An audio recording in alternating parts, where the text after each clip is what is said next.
urumva rero ntaga cyo antikristo kuko antikristo we according ya ntuza dufite yuko tubisoma azaza itoro ryamaze kuzamuka kandi Paul ari kwabanga ntagiye ubashuka ntabwo Kristo araza ntabwo itoro rirazamuka ntashobora kuza ujye munyamugomo atarayishuka reka mbaza abateoloji rero uyu munyamugomo utarayishuka antikristo azahishuka ryari azaza kore intuza azigaragaza itoro rikiri mu isi uwo turi kuvuga rero gusa twaje kubusona ubushize ni Imana y'ikigi ni Satani nyine uwo Satani hari umwuka uriho uyobya abantu muri iki gihe abantu bakoreramo bazi ko ari Imana y'ukuri ari we uzambye ibintu byose muri iki gihe uwo mwuka rero urahari dukomeje kubwira abantu rero dusomye mu Efeso bavuga ngo ni umutware ukorera mu kirere twari mu tubabwira iby'ijuru rya kabiri aho iyo Mana y'iki gihe yicaye ayo Mana y'iki gihe yicaye twarababwiye ngo nimba yari Imana koko afite intebe yicayeho afite ijuru akoreramo twabonye ko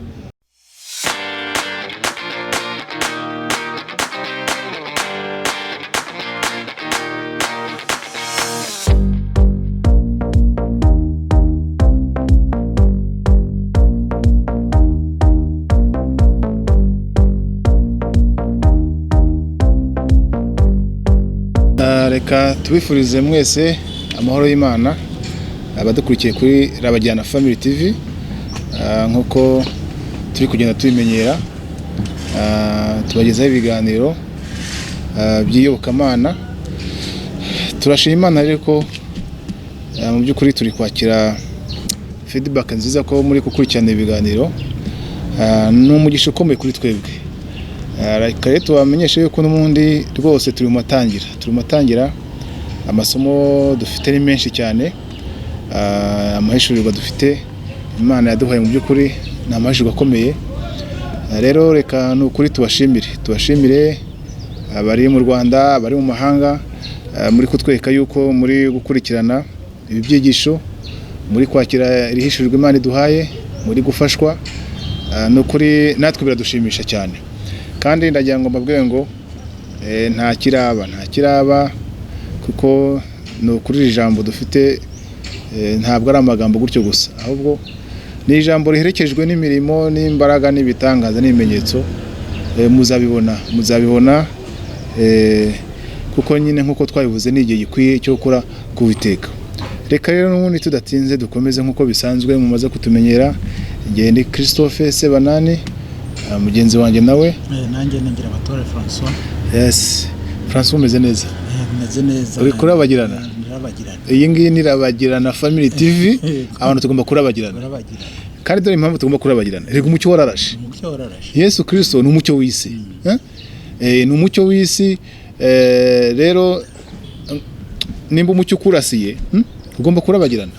biranumvikana twagira amahirwe dushobora kwakira ijambo rye ubundi abantu batuzi neza mu ntuza mu ijambo rituranga niryo muri Yesaya 60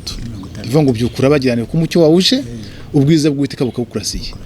rero Imana ishimwe cyane ko umucyo wawe waraturasiye buriya imbere tuzavuga ibikomeye birebana n'umucyo buriya twahereye ahantu twahereye nyine turi kwigisha buriya iyo Imana igutumye ntabwo igutuma ngo tugende utera imbuto nko kwa Yeremiya yabwo ngo tugende ubanze ukora iki ajya mu bwenge iki arandure agende abanza arandure abanza asenye agire gute n'ikibuga nikiboneka akora iki atera imbuto ubu rero abantu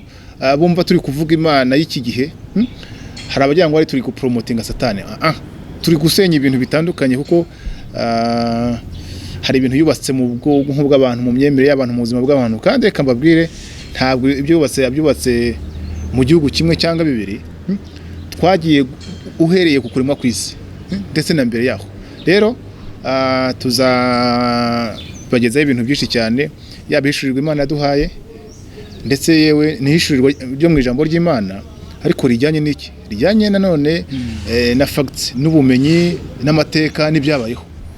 biranumvikana niyo muhinzi agiye gutera imbuto abanza gutegura umurima yego umurima urabona hari umurima uba urimo urwiri urimo ibiki ibintu ibyo byose agomba kubanza kubivanamo kugira ngo imbuto zizajyemo umurima uteguye.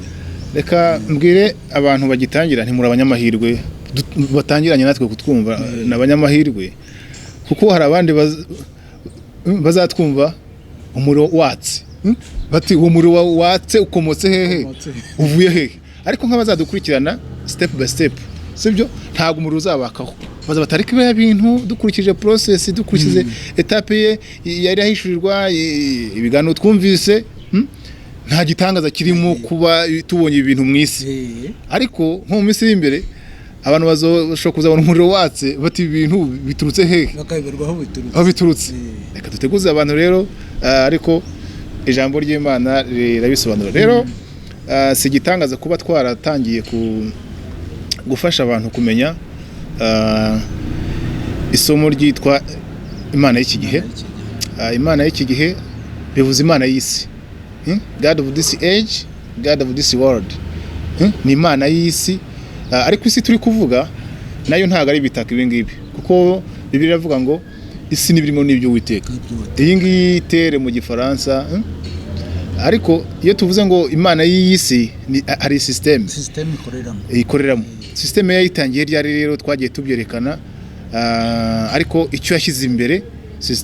no kugira ngo asengwe. Ari impamvu rero impamvu tuba twavuze ngo Imana y'iki gihe nuko Satani afite yiyambitse uwo mwambaro, yiyambitse uwo mwambaro, ariko ni mpamvu ari Imana y'ikinyoma. Ariko rero ngira ngo disi sinzi iki kintu kimaze igihe gisa nk'icyoroshye, ariko kirakomeye cyane kuko cyarimbuye abantu benshi. Kirakomeye yes kuko nk'iyo tusomye nk'Abefeso ibice bibiri umurongo wa mbere dusomere. Namwe yarabazuye mwebwe bari bapfuye muzize ibicumuro n'ibyaha byanyu, ibyo mwagenderagamo kera mukurikiza imigenzo y'iyi si, mugakurikiza umwami utegeka ikirere, ari we mwuka ukorera mu batumvira. Utegeka iki? Umwami utegeka iki? Utegeka mukagendera mwagenderaga kera mukurikiza imigenzo y'iyi si, mugakurikiza umwami utegeka ikirere. Turi gufasha abantu guhumuka. Utegeka kuzimu? Utegeka ikirere. Abefeso 2:10 umurongo 6 umurongo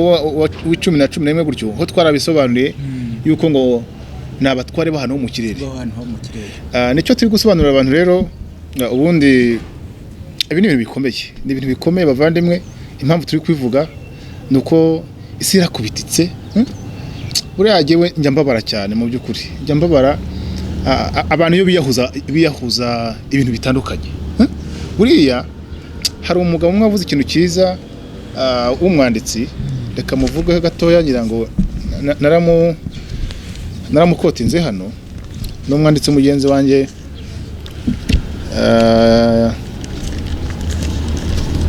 hari ijambo ryiza yavuze hano.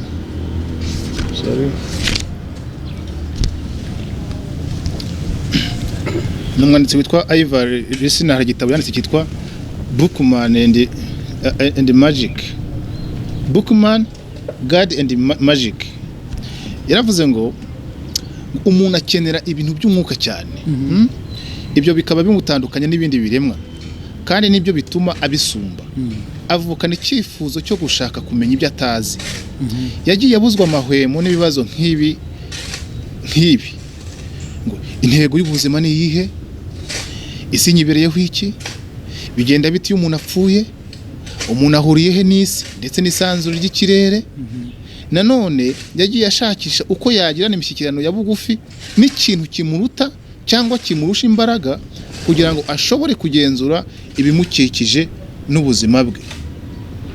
Abantu kandi iyo bahuye n'ibyago cyangwa bakagera mu mimerere yo kwiheba, abenshi bahita biyambaza Imana cyangwa imbaraga ndengakamere ngo zibafashe. Yaravuze ati iyo urebye ukuntu mu mateka yose y'abantu bakomezaga gushyiraho imihati myinshi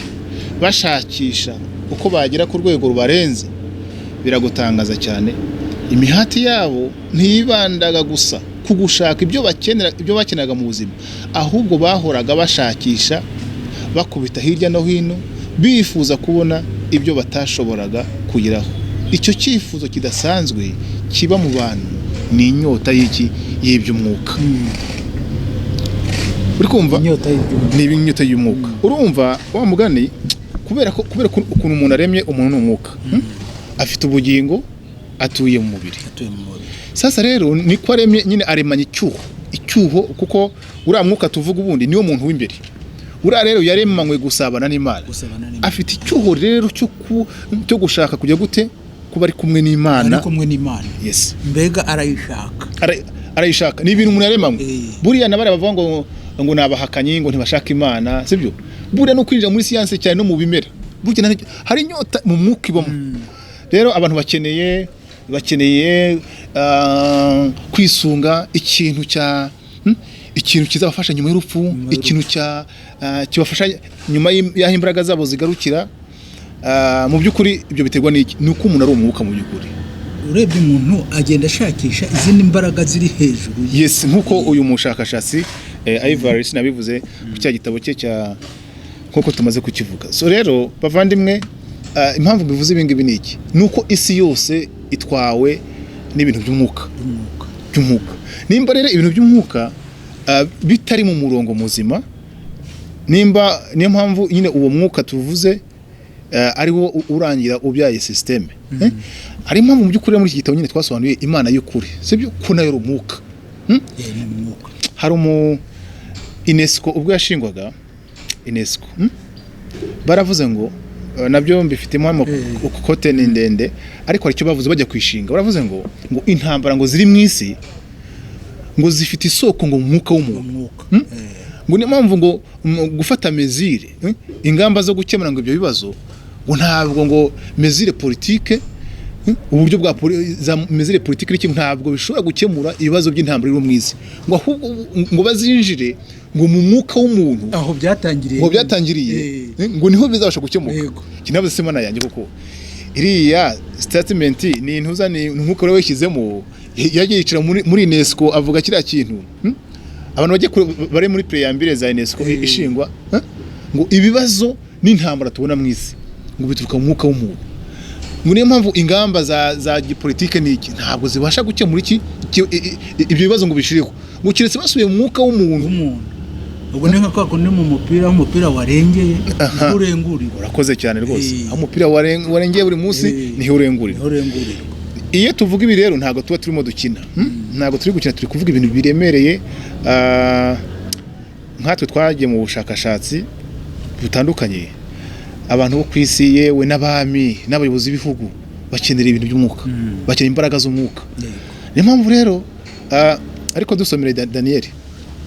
umuntu ndaguruka Daniel 19 sorry Daniel 19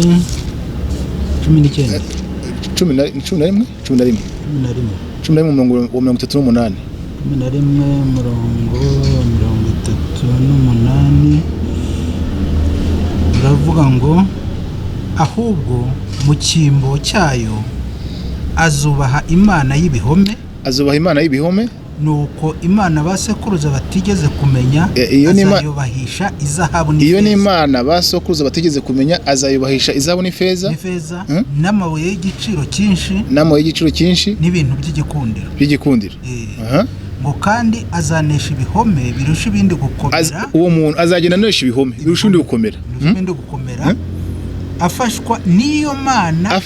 Mana itigeze kumenya sibyo Daniel ari kuvuga nawe hari Imana basogokuruza niho batigeze kumenya bavandimwe ngira ngo pastor tugitangira twasobanuye ko Paulo yari yivugiye mu Tesalonike wa 2 bice 2 ngo ntabwo Yesu Kristo yagaruka urya mu nyabugoma atarayishuka birumvikana cyane ntiyaza yubashuka ikindi rero twakomeje gukosora kuko bya bibazo by'amateoloji tuba twarizemo harabavuga ngo muri antikristo twarabisobanuye cyane ubundi actually antikristo uvugwa uko yigwa uko tumusobanura ivuga yuko azaza itorero ryamaze kuzamuka. byamaze kuzamuka. None Paul wari kubabwira ngo ntihagire ubashuka mu itorero ryazamutse urya munyamugoma atarahishuka. Numva ko kantu abantu bongeye bahumuke. Uwo munyamugoma utarishuka turi kumuvuga twebwe ni Imana y'iki gihe bavuga kuko birangira bavuze ku murongo wa 4 ngo ni Imana yicara mu rusengero ikita ko ari Imana. Urumva rero ntaga cyo antikristo kuko antikristo we according ya ntuza dufite yuko tubisoma azaza itorero ryamaze kuzamuka. Kandi Paul ari kwabanga ntihagire ubashuka ntabwo Kristo araza, ntabwo itorero razamuka, ntashobora kuza ujye munyamugoma atarishuka. Reka mbaza abateoloji rero, uyu munyamugoma utarishuka antikristo azahishuka ryari? Azaza kore intuza azigaragaza itorero rikiri mu isi. Uwo turi kuvuga rero gusa twaje kubusona ubushize ni Imana y'iki gihe, ni Satani. Nyine uwo Satani hari umwuka uriho uyobya abantu muri iki gihe. Abantu bakoreramo bazi ko ari Imana y'ukuri, ari we uzambye ibintu byose muri iki gihe. Yes. Uwo mwuka rero urahari. Dukomeje kubwira abantu rero, dusomye mu Efeso bavuga ngo ni umutware ukorera mu kirere. Twari mu tubabwira iby'ijuru rya kabiri, aho iyo Mana y'iki gihe yicaye. Ayo Mana y'iki gihe yicaye, twarababwiye ngo nimba yari Imana koko afite intebe yicayeho, afite ijuru akoreramo. Twabonye ko hari abayaremye ubutatu nawe afite sibyo, afite uwitwa Yesu, ariko umwuka wera amaze kumutara avuga ngo ni Yesu wundi. Yesu ako ibintu biteye ubwoba. Ako je ibintu Imana itabiduhishura sinigeze byumva na rimwe. Sinigeze numva umuntu tubwira ngo hariho Yesu wundi. Yesu wundi. Kandi uwo Yesu wundi sinzi icyo giye kuvuga. Nyine icyo nshaka kuvuga, uyu muntu n'ubundi iyo ugeze hariya mu itangiriro ugeze kubikomozaho ko afite ubugome, afite uko akora. Naho muri byahishuwe 12 uriya murongo wa 11 murongo wa 12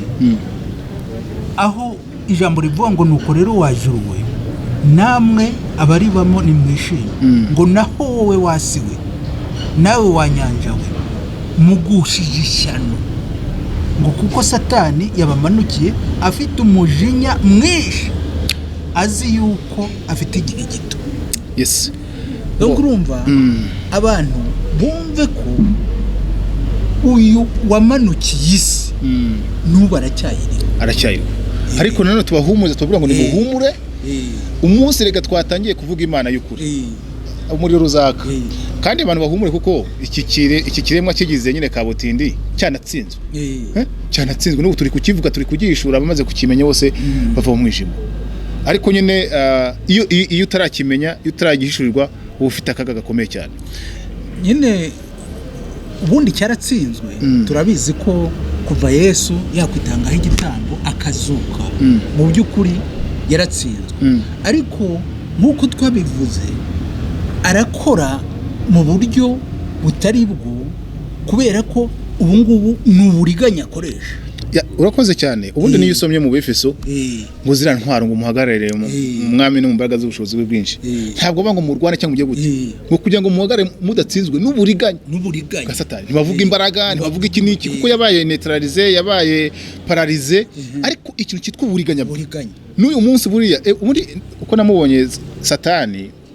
wigize Imana iri sufi yo kumurika, ukamurika gusa urumuri gutya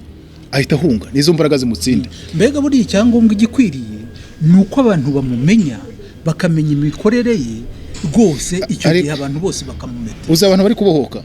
abantu bari kubohoka bikomeye kuko urumva no mu buzima bw'abantu ntibigeze batekereza yuko Satani yakwicaramo yarema ikintu cy'ijuru ngo akicaremo agikoreremo. Ariko reka dufasha abantu. Nagiye numva hari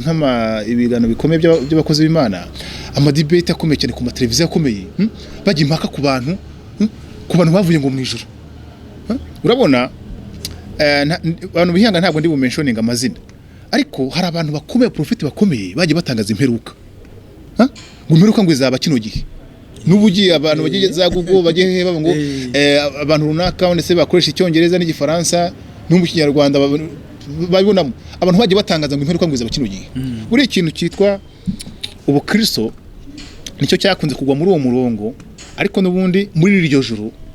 ntabwo twibanzira ku Kristo gusa, kuko muri iryo joro n'ubundi hari niyo iryo joro rya kabiri nihakorera mu myemere yose. Harimo ibice bitandukanye mu by'ukuri nidusesengura, kuko uwo mutware w'intuza, uwo mutware ukore mu batumvira, ukora muri icyo kirere niwe ufasha abantu gusabana, abasabana nawe. Buriya tuzasobanura abantu amasomo akomeye cyane, uburyo basabana, abantu batandukanye, amoko atandukanye basabanira muri kiriya kirere, ari naho bamwe bakorera za meditation, nk'uko uriya Ivar yavuze muri buriya usesenguzi bwe n'ubwanditsi bwe, yavuze ko abantu bashaka gusaba n'ikintu ngo kibaruta. Buriya n'abantu batemera Imana mu bintu bya meditation, buriya tuzigisha nk'isomo rya yoga, ntabwo abantu barizi, tuzajya aho ryatangiriye. Ubundi ryaje kwamamarira mu Buhinde no mu bitabo byanditswe tubifitemo hano, ariko tuzerekana intangiriro yaryo muri Babuloni, ukuntu byatangiye. Abantu bashaka ikiriro, bashaka kugira ngo bikonegitinge n'isanzure. Naje gutangazwa, hari umuntu ngo ukomeye ngo uri kwaduka hano muri iki gihugu, ngo uri guhakana ngo Bibiliya, uri guca amazi ngo ibintu ngo bya Yesu, ngo Yesu ngo numuhimbano, ngo Bibiliya niki itabano ngo pastor ngo nabisikro niki. Noneho jewe ntegereza ngira ngo numve, kuko nzi ko umuntu aremye nyine, umuntu n'umuntu ashaka ibimuga, ngira ngo arekeraho ngaho, ngiye kumva bari kurangira abantu ngo uburyo nyine ngo uburyo bwa meditation, ngo kugira ngo uyu medita ngo kwihuza ngo nisanzure, ngo uri kugira gute ngo muri icyo gihe ngo wamwimerere wawe, akibagirwa yuko umwimerere w'umwuka w'umuntu wangiritse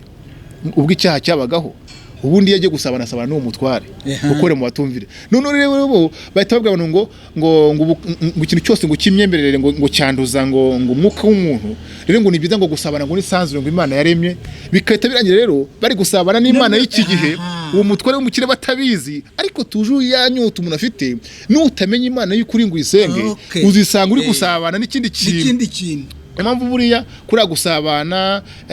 ubwoko bw'amameditation akorwa, abantu basabana n'imbaraga zo mu isanzure,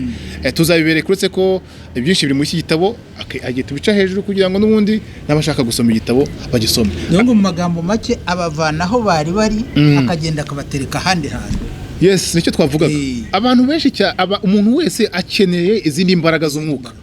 ariko icyo twavugaga muri ririya juru nyine twari duhere ku Bukristo, hari abakozi Imana batandukanye babayeho bahanura imperuka. Isi yose ugasanga yahinze umushyitsi, isi yose yiteguye, bagize bate, bagasanga birafeirinze. Wakore ku rutonde rwabo hari ibintu umva wagira ubwo. Ariko no mu Rwanda hari ikintu kigeze kuba mu mwaka w'ibihumbi 2000. Ibihumbi 2000 nyine kiriya ni cyari cyavuye ku ubundi hari amadini yigize ngo nabahanga muri chronology, ngo mu kubara ibihe. None rero abenshi abahanga ngo muri chronology bagiye babara imperuka. Ikintu kintangaza ni kimwe paze, nuko umuntu abara apanga umunsi imperuka, sibyo, akabuhanura ari umuntu ukomeye cyane, akikiwe n'abantu ibihumbi mwisi ntibibi. None bitaba abantu bakakomeza bagakurikira uwo muntu. Icyo kintu rero icyo nanjye mpora nkibaza. Yego. Ariko naje kubona igisubizo. Uriya mwuka Imana y'iki gihe ifite imbaraga ku buryo ihora ihindura strategy, n'icyo kitaba ikazana ibindi bintu gutyo, ku buryo n'uwo mwuka burya kugira ngo ucike ntabwo ari ibintu byo. Ariko ni buriya niyo ya definition ibanza nyine yo mu bakoni bakabira bango yahumye abantu imitima. Abantu bari blinded, bahumye. Icyo kintu kibariho niba umucyo utararasa ntiwabyikuramo. Ntabwo byikuramo. Hari ibugane ngo ninde batwitse noze kibwetere. Aya byagize bite nakumira umuyengo hari ukuntu yabatse amafaranga, noneho kugira ngo ayo by'uburari azane essence n'iki mu rusengero. Ariko sinzi ukuntu yababwiye nabyo, sinzi ukuntu yababwiye ko imperuka igiye kuba. Hari ukuntu yababwiye ko hari iherezo ry'iki, sinzi ibintu, ariko nawe ndumva muri prediction harimo ikintu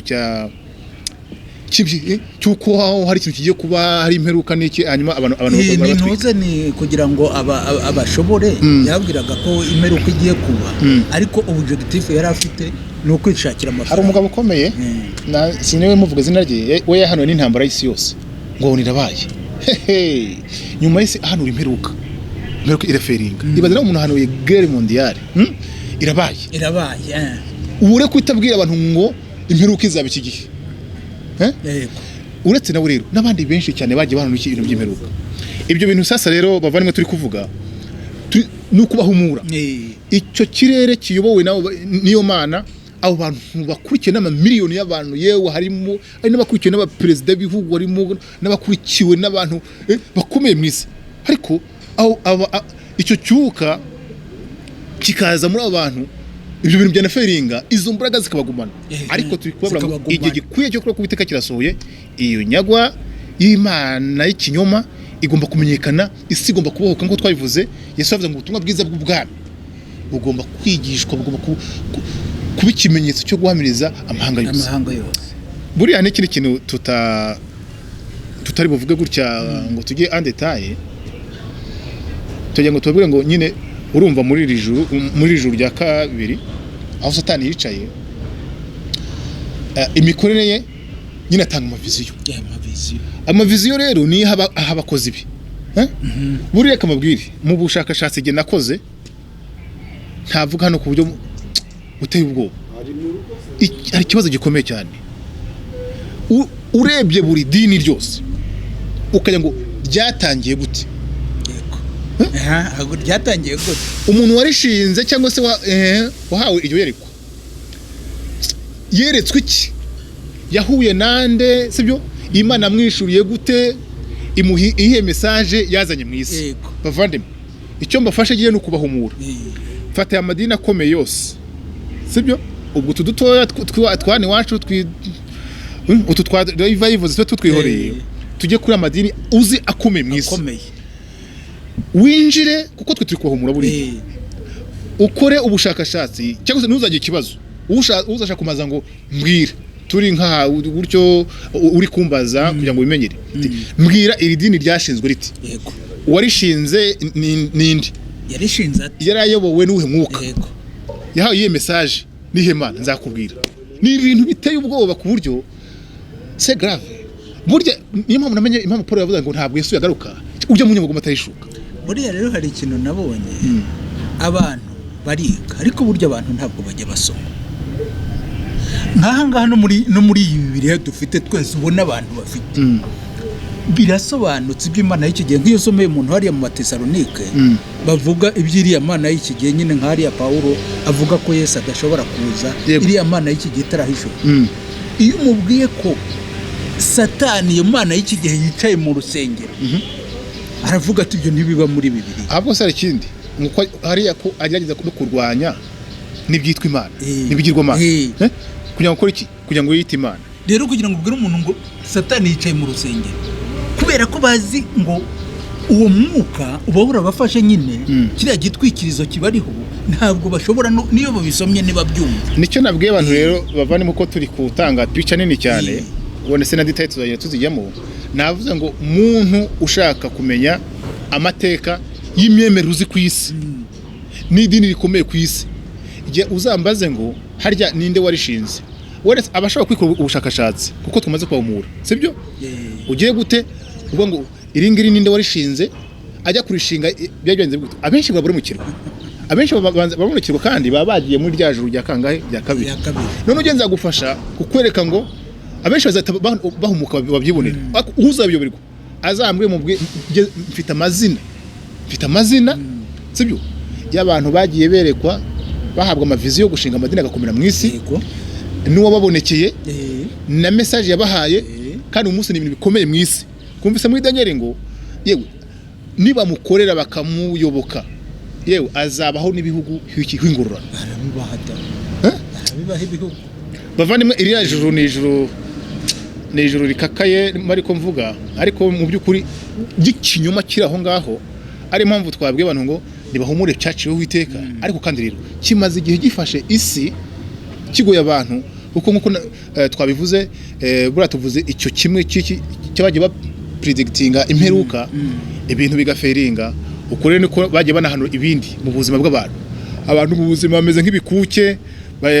barahungabanye akantu karaba mu isi abaprofeti bakaba barazamutse akandi kaba abaprofeti bakaba barazamutse akiri cyaba bakaba barazamutse ariko sindwanya impano y'ubuhanuzi yewe natwe yega mu turi guhanura bireba ngo uhanura abwira abantu ibyo kubigisha ibyo kubahugura n'ibyo kubahumuriza ariko ririya juru buriya ririmo ibintu bitewe ubwoba kandi mu by'ukuri zirangabo zirakora zizagiye zifasha abantu bagiye batangiza imyemerere mwese nkuko nakubwiye ikintu gitangaje gitewe ubwoba buriya tuzabicukumbura uretse n'umurongo wa gikristo wagiye uhanura ibyo by'imperuka hari abantu abafilozofe hari n'abantu b'abateiste bahakanye Imana kubera ibyo bintu ubukristo bwagiye buvuga nimvuga ubukristo ariko ndi kuvuga ubwa nyuma y'ikinyejana cya 4 gutyo kuko niho haje mu mwijima mwinshi cyane tubireka mu mateka n'imyemerere yagiye ivuka havugiye havuka nyine ubahakanye benshi cyane abantu bagiye banga ubukristo burabuzirikwa burundu n'ibitabo birandikwa n'amashuri arigwa y'abahakana Imana n'abahakana Yesu bitewe n'ibyo bintu byagiye binyeganye zisi babeshyenga imere kwigiye kuba ariko kandi ntago bibaye no muri icyo gihe hari abantu babivuyemo kubera izo mpamvu yes ni umunsi yes so rero iyo tuvuga iryo juru twavuga ko ni ikintu satani yaremye ariko hariho nakuzimukwe ndibuka hari umuntu ugeze ngo kugikuzimu kandi ajyayo rwose yari umwana mutoya gutyo aragenda ikuzimu aragenda kure byinshi cyane yavuze ndibuka ko kabisa igihugu cyose twajugumiye noneho ngo umuntu wamuvanyeyo ngo bari muri groupe y'amasengesho ariko ngo amuvanyeyo baramubwiye ati se kutajya gusengera mu idini rye ngo arimo ngo abadamu baho ngo bambara ngo ibintu ngo nabonye ngo mu nganda zahikuzimu akoze kuko umve mucanganyiko idini usengeramo ntibyakuvanye muri kuzimu ni ibintu birebire cyane undi ngo yamanukanye na marayika wiki ngo Imana ngo araza ngo kuvanamo kubera groupe y'amasengesho none bakubwiye ngo yoboka umuntu ukuvanye kuzimu kuko idini wasengeyagamo ntago rigize gute ryari ryo ryahamuvanye ngo hoya ngo nabonye ngo karagitere ngo ziki ngo yari afite ibintu bigize gute sasa rero ikindi nakurikiranye jewe the message yahawe gere cyo nirebera cyane bura nicyo undiraho umuntu message yahawe ibyo waje uvuga ngo wabwiwe ngo dukora ibi ngibi kandi ni mu munsi tuvugana ariko ara makuru meza mfite yuko hari umucyo uri kugenda umurasira gusa ni benshi n'ibitabo byaranditswe bavandimwe Imana iriho sibyo umwuka wera ariho Yesu Kristo ariho kandi Imana ntago ari ikirage Imana iravuga Imana irakora ariko icyo turi gufasha abantu n'ikiriro abantu nibongere batekereze kabiri sibyo bamenye ko iki kintu kiriho kandi bagomeze bakurikirana amasomo dufite ibintu byinshi cyane ntabwo tugiye kubohora umuntu ku giti cye tugiye kubohora umuntu yaba ku giti cye tugiye kubohora amatorero tugiye kubohora ibihugu kuko iyi Mana ngo yafashe imirwi igafata ibihugu kagiye gute nta kindi bisaba ni umucyo ugiye kumurika ni muhumbwe abantu bagiye kora bagirana hari ikindi kibazo abantu bafite nacyo umuntu akwiye kubasobanurira twavuze ubuhanuzi koko turabwemera bubaho ariko noneho nk'umuntu akaba ari umuhanuzi abantu bakamwemera ngo ibintu birasohora noneho wababwira ko iyo Mana y'iki gihe yicaye muri urwo rusengero ntibabyumve ngo kuko ibintu avuga ngo byose bisohora bakumva ngo kugusohora ngo nta yindi ngo Imana ngo y'iki gihe ntiyabishobora satani ngo ntiyabishobora bakumva ngo ari Imana ubundi Imana nawe babwiye abesikoro bagiye mu madini bishakira ibiryo ibyo bavuga ntabwo bisohora ariko abantu bavuganye n'Imana iki gihe byenyewe ibintu birasohora mu Tesalonike babivuga ahubwo se twaba turi guta umwanya w'ubusa turi kwamagana b'abana baba bashonje b'abantu baba babuze ubundi buzima bakezikoroka bagapanga uburyo bashinga amadini bakagira gute bakabeshya bariya se yego nabwo ubabwe se kunubwa satani nabwo kuko nabyo ni ikinyoma ariko turi kwivugira babandi ikumva hari nabi Imana yakubise reka nkubwire hari umuntu ngo Imana yabwiye ngo ajye kwigisha isomo ababwira ngo icya 10 ngo kirabarimbuye yego sibyo uri kumva ngo icya 10 kirabarimbuye ubundi iryo somo ubwajyo ntabwo riba mu byukuri ntabwo icya 10 kirimbura abantu hari impamvu yo gutanga icya 10 sibyo nirindi somo ariko umuntu yari umukobwa ukuze iyo Mana yamubwira ngo najye kubwira abantu ngo icya 10 kirabarimbuye aranze imubyimbisha amaguru yaje mu nsengero ari imidido amaguru yabyimba ameze gutya ati ngewe bavandimwe nari nanze imaze iminsi mbwa nanga irangije intezi ibingi muri kureba yego buri kumva amaze kwivuga uziko yabyimbutse uzi gihe abatipe nzi bari mu magereza bahawe message mbi nyineze erega bavandimwe ntago turi gukirana ibintu bikomeye message z'umwijima kumenya ko message y'umwijima nta kindi uyipimiraho ni ijambo ry'Imana yatumwe ibintu by'uruterasoni yakwanga akajya muri gereza buriya ibintu birakomeye cyane niyo mpamvu rero hari igihe twababwiye ko tuzabereka ibintu byinshi bituma ushobora gusobanukirwa ahantu iyo mana y'iki gihe iri gukorera. Yes nubwo babwiye ngo mu ijambo ry'Imana hari ibindi byinshi tuzagenda tubasobanurira. Yego ubwo rero reka mu by'ukuri amasomo aba ari menshi tuzakomeza tubasobanurire ukuri kose bavandimwe iki kintu cyarira juru buriya mu butaha tuzabereka umugabekazi hari umugabekazi wahumanije isi sibyo nawe tuzabereka ariko byose bihe buri muri iryo juru rya satani impamvu turi kwitindaho niki nuko nyine abantu babongo ijuru genza abantu benshi cyane iranyagwa agiye bira ngo baratashye bagiye mu ijuru bagize gute bakura makuru abantu barakubitika ibintu byinshi cyane tuzababwira hari n'umuntu ugize kumbabaza umwe yarambabaje kabisa no umuntu ukomeye cyane avuga uburyo ajya gushinga ngo akiri umwana ahubwo ngo akiri umwana ngo sekuru yabwiwe ngo uburyo ngo azajya gute ngo azakora Imana mu buryo bukomeye rimwe kandi isi yose amaze kwifata rimwe numva message y'inumva yarimo avuga message neza ya satani ndabona kweri burya kandi yavuga ngo Imana mutorije ngo kera ngo sekuru ngo sekuru bivuze ndabona my god numvise message ye kuko ari mu bantu bari bashyikiye ibintu mbivuze mwahita muvuga ati uwo musataniste kuko Imana yamuvuzeho ariko buri munsi yagiye kuvuga iyo ari mu Rwanda yewe no mu mahanga avuga uburyo Imana yamumenye atara ngo kwa sekuru bayivuze ngo hari umwuzukuru ngo tuzabyara ngo uzakorera Imana mu isi ariko message afite iyo umugenzuye ntizaniye satani rero se nyine uwo mwuka iyo satani yamuhisemo akiri muto ako karungo ngwiki yamuhisemo akiri muto yego erega hari ukuntu nk'uko n'umuntu n'Imana yego nka Yeremiya ndamuhisemo akiri mu nda yayo nabo ngabo satani batora bakiri bato nta gitangaza nta kidasanzwe ariko hari amahirwe yuko nawe aramutse yumvise inkuru nziza sibyo umuntu hatangazwe nuko twese bura tuzatanga ubuhamya twarabwiwe niyo Mana kera ntawe utabwiye ariko tumaze kumenya twamenye ngo burya ni wowe ibi birasaba ngo ushyire position yawe hasi nushaka kuri apotre nushaka kuri bishop nubarinde simvuze ngo witukira hasi gutega amatwi ugenzure kuko France nko tubivuga amahirwe turi kubwira abantu akirona yake nuko Yesu ataravuga ngo sinigeze kukumenya mumva imbere mu nkozi z'ibintu igihe cyo gihe kitaragera buri wese ashobora gukira France tubise byinshi reka tureka abantu bundi amasomo arahari naho butaha abantu mugubwe neza murakoze cyane.